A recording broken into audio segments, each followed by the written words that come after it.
अब दोस्तों आजकल हम और आप भीषण गर्मी का सामना कर रहे हैं, लेकिन प्रधानमंत्री नरेंद्र मोदी यूरोप की यात्रा पर हैं। पिंक वेदर है, खुशगवार मौसम है, ठंडे ठंडे मुल्क हैं, नॉर्वे है, स्वीडन है, नीदरलैंड है, इटली है और यात्रा भी बेहतरीन चल रही है। बड़े बड़े खिताबों से नवाजा जा रहा है मिस्टर मोदी को। सब कुछ ठीक चल रहा था, लेकिन एक शख्स, जी हाँ, इन्होंने, ये जो साहब आपको दिख रहे हैं अपनी स्क्रीन पर, इन्होंने यात्रा का सारा मज़ा किरकिरा कर दिया। अब इन साहब का नाम रॉब जेटन है और ये नीदरलैंड्स के प्राइम मिनिस्टर हैं। दरअसल रॉब साहब ने, ये जो प्रधानमंत्री हैं, युवा हैं, इन्होंने वहाँ के पत्रकारों से कुछ ऐसी बातें कर दी, ऐसे सवाल उठा दिए, जहाँ ना सिर्फ मोदी जी को घेर लिया गया बल्कि भारत पर भी कुछ ऐसी टिप्पणियां कर दी भारत के अंदरूनी हालात को लेकर कि हंगामा खड़ा हो गया, एक विवाद हो गया। और आप कह सकते हैं कि ये ऐसे सवाल उठाए हैं जो जल्दी पीछा नहीं छोड़ेंगे प्रधान सेवक जी का। अब दोस्तों सच्चाई ये है कि भारत का विपक्ष यानी राहुल गांधी या बाकी पार्टियां मोदी को घेरें, सवाल उठाएं, कटघरे में खड़ा करें या हमारे जैसे पत्रकार बोलें तो बात समझ में आती है और होना भी चाहिए लोकतंत्र में। लेकिन कोई बाहर का प्रधानमंत्री, वो चाहे ट्रंप हो या फिर नीदरलैंड के प्राइम मिनिस्टर, अगर ये कुछ बातें आपत्तिजनक करते हैं, भले ही वो मोदी जी को लेकर है, तो भाई बुरी तो सबको लगेगी। तो बुरी तो लगी है, लेकिन पहले जान लेते हैं कि नीदरलैंड के प्रधानमंत्री ने स्थानीय पत्रकारों से ऐसा क्या कह दिया। दरअसल जब मोदी जी हेग पहुंचे, जो कैपिटल है नीदरलैंड की, वहां पर इनका डिनर होना था। डिनर से पहले कुछ पत्रकार मिले, उन्होंने कहा कि साहब क्या जॉइंट प्रेस कॉन्फ्रेंस नहीं होगी। तो जॉइंट प्रेस कॉन्फ्रेंस शायद हो सकता है मोदी जी कंफर्टेबल ना हो या समय ना हो, नहीं हो रही थी। तो उन्होंने पूछा ये बता दीजिए कि भाई बातें क्या हुई। और उसमें प्रधानमंत्री ने, नीदरलैंड के प्रधानमंत्री ने कहा, सुनिएगा गौर से, उन्होंने क्या कहा, जो मीडिया में खबर आ रही है। उन्होंने कहा कि भाई भारत में जो मीडिया है उसको फ्रीडम नहीं, भारत में मीडिया को आज़ादी नहीं। मतलब उनका इशारा था कि भारत में मीडिया का जो फ्रीडम इंडेक्स है बहुत नीचे जा रहा है और एक डेमोक्रेसी में ऐसा नहीं होना चाहिए था। मतलब ये वो कहना चाह रहे होंगे। फिर उन्होंने कहा कि साहब जो भारत में माइनॉरिटीज़ हैं, अल्पसंख्यक हैं, ये भी बहुत प्रेशर में, दबाव में रहते हैं, इन्हें भी आज़ादी नहीं है। और कुछ और अल्पसंख्यक भी हैं, छोटे छोटे, उन्हें भी प्रेशर में रहना पड़ता है। मुस्लिमों के हाल का भी उन्होंने उल्लेख किया। अब ये ऐसी टिप्पणियां थीं जो नीदरलैंड और यूरोप के अखबारों में सुर्खियां बन गई। और ये भी उन्होंने कहा, नीदरलैंड के प्राइम मिनिस्टर ने, कि हमें चिंता है, ये जो हालात हैं मीडिया के, अल्पसंख्यकों के, इससे लेकर हमें चिंता है, नीदरलैंड को चिंता है और यूरोप के कई देशों को भी चिंता है। We are concerned about it. अब जब हंगामा खड़ा हुआ तो भारत सरकार के विदेश मंत्रालय को सामने आना पड़ा और विदेश मंत्रालय की तरफ से एमईए के सेक्रेटरी लेवल के एक अधिकारी ने प्रेस कॉन्फ्रेंस की। प्रेस कॉन्फ्रेंस में उन्होंने साफ तौर पर कहा कि भाई इस तरह की बातें निराधार हैं और जो लोग ऐसे सवाल उठा रहे हैं, वो चाहे पत्रकार हों, जो भी हों, उन्हें अंडरस्टैंडिंग नहीं है इंडिया की। तो सुन लेते हैं, विदेश मंत्रालय को भी सुन लेते हैं भारत के, वो क्या कह रहे हैं। Minorities and all in India. See, let me tell you from my experience. We face these kind of questions basically because of the lack of understanding of the person who asked the question. अब दोस्तों सवाल ये है कि चीन हो या फिर अमेरिका की मीडिया हो, अमेरिका के अखबार हों, जैसे वॉशिंगटन पोस्ट है, न्यूयॉर्क टाइम्स है, या ब्रिटेन के अखबार हों, या फिर नीदरलैंड के अखबार हों, मीडिया हो, अगर वो इस तरह की टिप्पणियां कर रहे हैं या वहाँ के नेता इस तरह की बातें कर रहे हैं, खासकर भारत के अंदरूनी मामले को लेकर, तो मामला तो गंभीर है। लेकिन जो बड़ा सवाल है वो ये है कि आखिर अमेरिका की मीडिया या ब्रिटिश मीडिया या यूरोपियन मीडिया या चाइनीज़ मीडिया, कुछ मित्र देश भी हैं और कुछ ऐसे देश हैं जो हॉस्टाइल भी हैं, इस तरह की जो बातें कर रहे हैं वो बातें बढ़ती क्यों चली जा रही। इस तरह की बातें, इस तरह के आरोप, इस तरह की टिप्पणियां, रिमार्क नरसिम्हा राव के दौर में क्यों नहीं लग रहे थे। इस तरह के रिमार्क, चलिए बीजेपी की ही बात कर लेते हैं, अटल बिहारी वाजपेयी के दौर में इस तरह की टिप्पणियां, इस तरह के एडिटोरियल क्यों नहीं लिखे जा रहे थे। न्यूयॉर्क टाइम्स तब क्यों नहीं लिख रहा था कि यहां पर फ्रीडम ऑफ प्रेस नहीं है, यहाँ पर मुसलमानों के हालात ठीक नहीं है। मनमोहन सिंह 10 साल प्रधानमंत्री रहे, तब ये सवाल क्यों नहीं उठाए गए? तब क्यों नहीं अमेरिकन मीडिया इस तरह की बातें कर रही थी? इकोनॉमी पे लिख रही थी। हमारे यहाँ कम्युनल राइट्स होते थे, तब भी लिखा जाता था, पॉवर्टी पर लिखा जाता था। लेकिन फ्रीडम ऑफ प्रेस, मीडिया की जो फ्रीडम है, अखबारों की, न्यूज़ चैनल्स की जो फ्रीडम है, उस पर तब टिप्पणी क्यों नहीं हो रही थी? आज क्यों हो रही है? आज माइनॉरिटीज़ की बात क्यों हो रही है कि साहब ये प्रेशर में हिंदुस्तान में? मैं सिर्फ अरेबिक अखबार या अल जजीरा चैनल की या चाइना के ग्लोबल टाइम्स की बात नहीं कर रहा हूँ। New York times, Washington post, guardian, telegraph और अब नीदरलैंड की मीडिया, ये जो अखबार है नीदरलैंड के, हालांकि उनकी जो भाषा है उसको जब मैंने ट्रांसलेट किया वो मैंने आपको बताया कि ये जो टिप्पणियां कर रहे हैं, ऐसा आज के दौर में क्यों है? मोदी जी के दौर में क्यों है? क्या वजह है इसकी? ये एक बड़ा सवाल है। और दोस्तों एक सवाल और है कि भारत में आजकल जो कुछ हो रहा है, वो चाहे माइनॉरिटीज़ को लेकर हो रहा हो, क्रिसमस को लेकर हो रहा हो, कम्युनल पोलराइजेशन हो, या मीडिया जिस तरह से गोदी मीडिया बन गई है, क्या सबसे बड़ी वजह यह है कि ये जो मुद्दे हैं, जो बहुत सेंसिटिव इश्यूज़ हैं, क्या इनको हमारी मेन स्ट्रीम मीडिया, हमारे बड़े अखबार, बड़े न्यूज़ चैनल सही तरह से उठा नहीं रहे हैं, दिखा नहीं रहे? और यही वजह है कि विदेशी मीडिया को हाईलाइट करना पड़ रहा है इस तरह की चीज़ें? क्या ये बात है? यही सवाल मैंने अशोक वानखेड़े टाइगर से पूछा।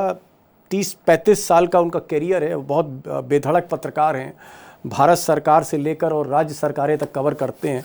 मैंने यही सवाल उनसे पूछा कि tiger, what is the reason, इस वजह क्या है, इस तरह की बातें इस दौर में क्यों हो रही हैं? टाइगर, बहुत बहुत स्वागत है। टाइगर, जो पहला सवाल है कि भाई ऐसी क्या नाराज़गी थी मोदी जी से कि नीदरलैंड के प्रधानमंत्री ने वहाँ की लोकल मीडिया को कह दिया कि भाई मोदी जी का राज है, लेकिन वहाँ पर जो अल्पसंख्यक हैं वो सुरक्षित नहीं है, हमें उनकी चिंता है, वहाँ पर मीडिया का फ्रीडम नहीं है। अब भारत सरकार कह रहा है कि साहब गलत बता रहे हैं, यहाँ तो सब कुछ चंगा है, सब कुछ बढ़िया है, ये जानबूझ के कह रहे हैं, इनको तो भारत की समझ नहीं। तो एक बहुत बड़ी कंट्रोवर्सी टाइगर खड़ी हो गई है।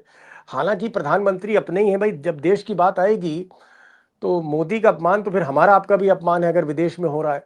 लेकिन ये नौबत क्यों आ रही है? नंबर एक, क्या जानबूझ के कह दिया नीदरलैंड के प्रधानमंत्री ने, या फिर कुछ स्थिति वाकई कुछ गंभीर भी है?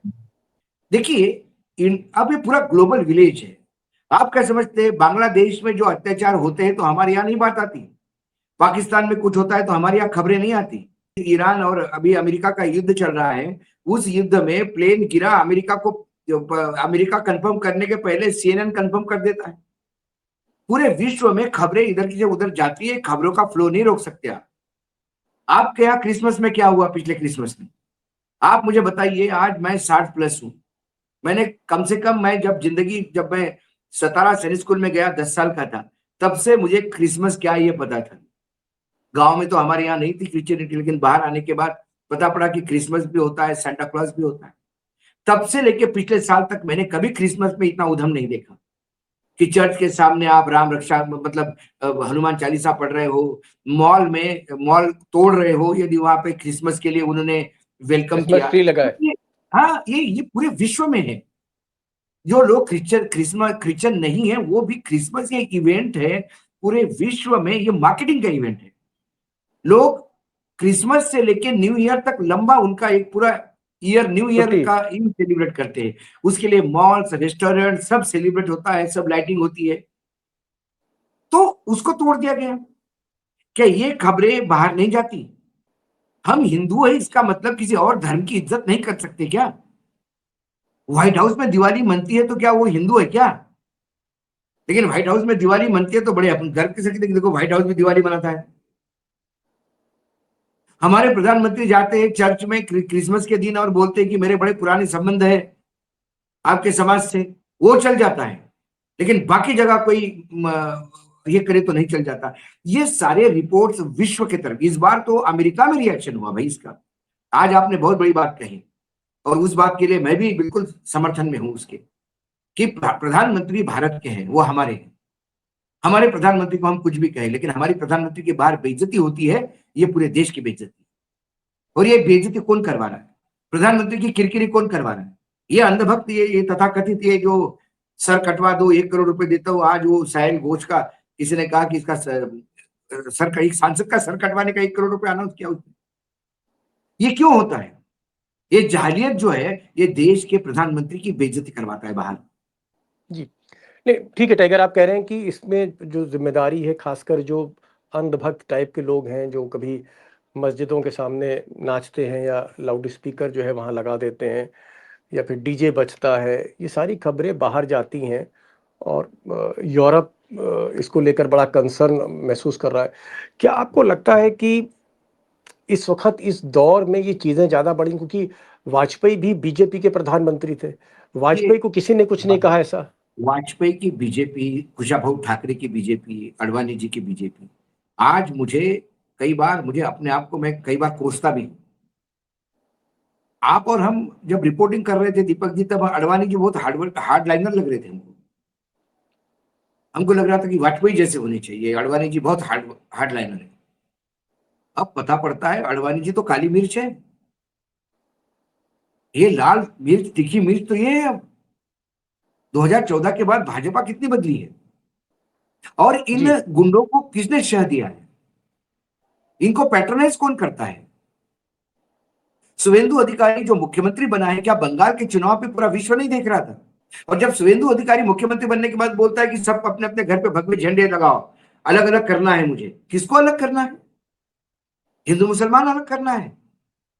और हमारा फॉरेन मिनिस्टर तो, उनकी फॉरेन मिनिस्ट्री की हालत ऐसी हो गई है विदेश मंत्रालय की, जैसी बंद आंखें करके बिल्ली दूध पीती है।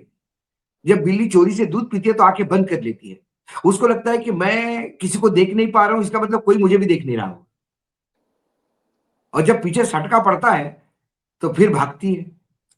तो ये आंखें बंद एक करके चल रही है। इनको लग रहा है कि जी, हम आंखें बंद कर ले, हम दुनिया को बता ही नहीं हमारे यहाँ ऐसा होता है। अरे आप जी, नहीं बताओ, जब दुनिया को आपका पता पड़ता है तो आपका दुनिया को क्यों नहीं पता पड़ेगा भाई?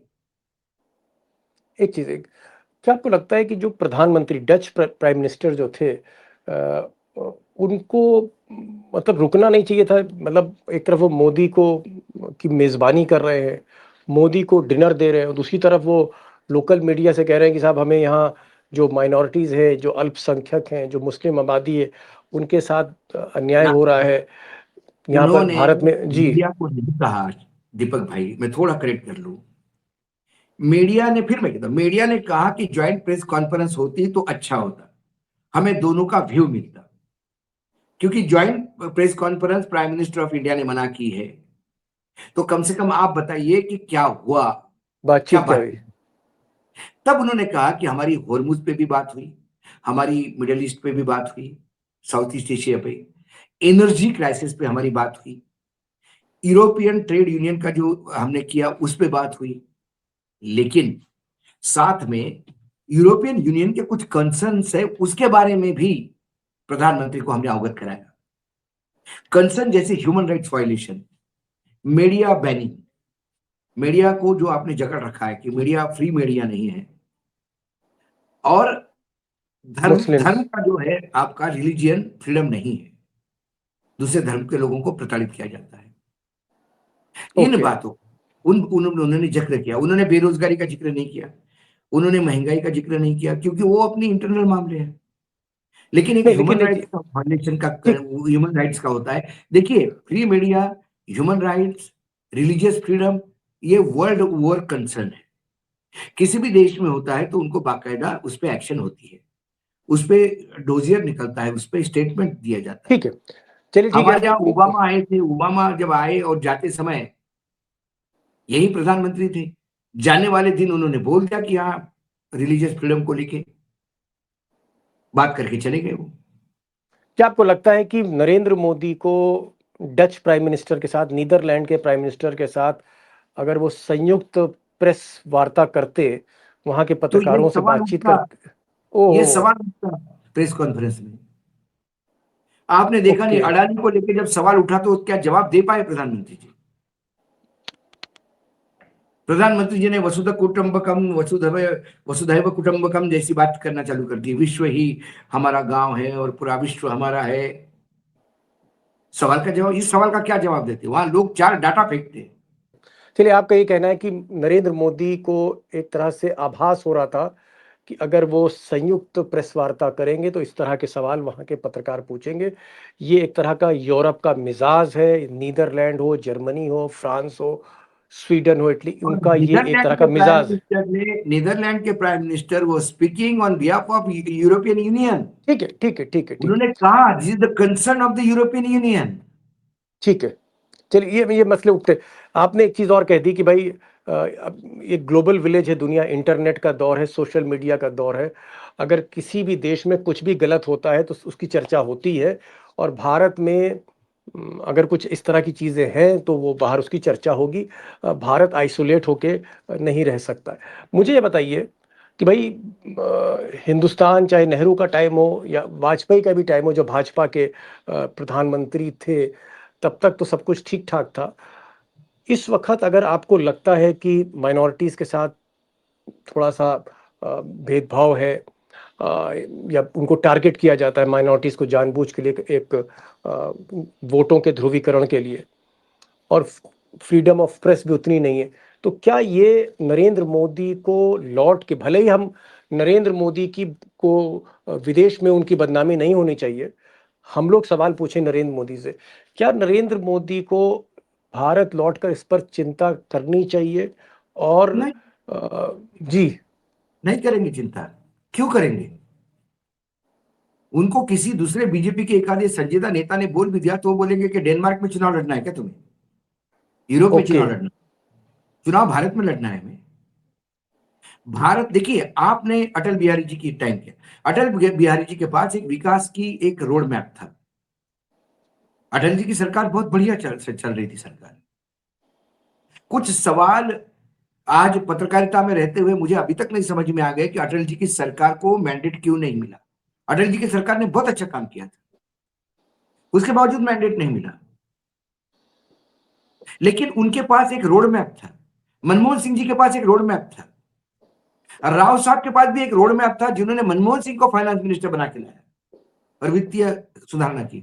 नहीं तो आप कह रहे हैं मोदी इनके के पास पास रोड कोई मैप रोड नहीं मैप है? नहीं है। 2014 के बाद इनके पास कोई रोड मैप नहीं है। अरे इनके साहब, क्या पास एक बात ही कर रोड रहे हैं? मैप है। एक सेकंड, पूरी सुन लीजिए मेरी बात। एक ही रोड मैप है कि एन केन प्रकरण सत्ता में बैठना है। सत्ता में बैठने के लिए इनके पास एक ही मंत्र है, मृत्युंजय, महामृत्युंजय मंत्र। सर, ये वर्तमान ये दोनों गुजरातियों का महामृत्युंजय यंत्र एक ही मंत्र है। वो मंत्र है हिमू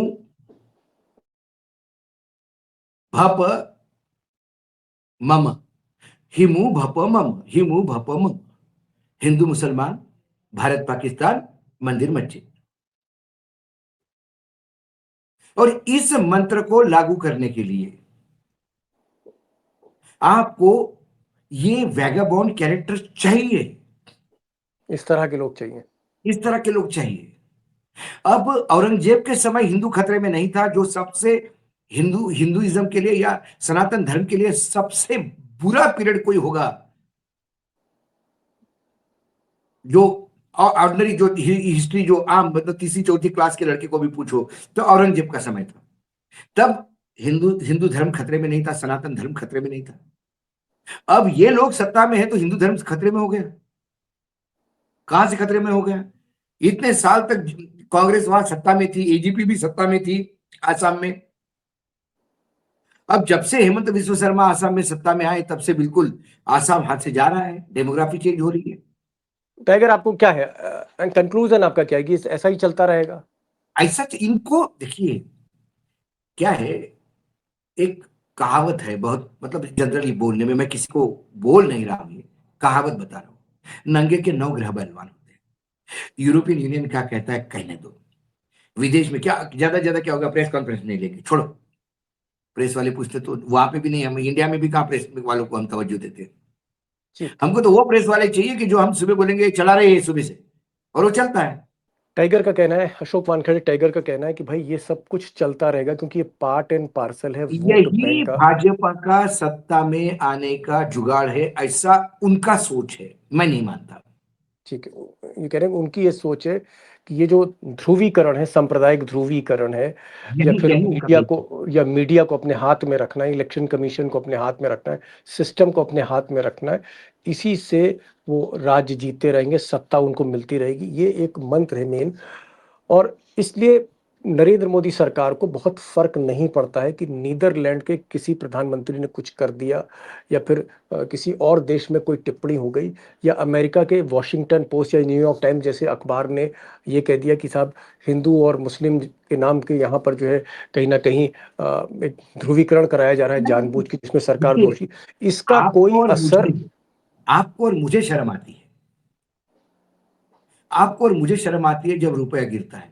आपको और मुझे शर्म आती है जब प्रधानमंत्री को कोई बाहर जाने के बाद ये सवाल उनके ऊपर उछाले जाते हैं।